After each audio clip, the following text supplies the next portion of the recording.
In this video, I would like to show you how to password protect a page in WordPress. And as a first example, let's password protect this sample page on my site.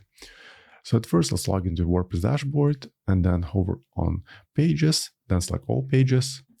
Now let's locate the sample page right here at the very bottom, and then let's click Edit. Within the block editor, on the right side of the screen, you should see the settings menu. In case you don't see it, just click on the settings at the very top right here, and it should pop up. And then look for this status. Currently it's published. Let's click on it. Then at the very bottom, look for this option, password protected. Currently it's deactivated. Let's activate it and then type in new password.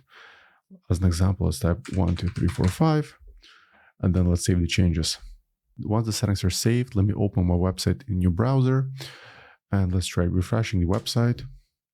Now let's try accessing the sample page. And as you can see, the page is password protected. In order to access it, I have to type in the password.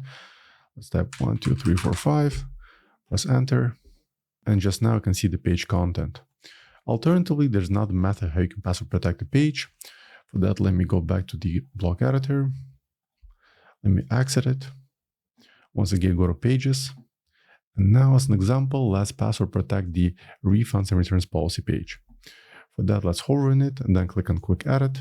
Then look for the password field, and let's type in a different password, 6789 as an example, and then click on Update.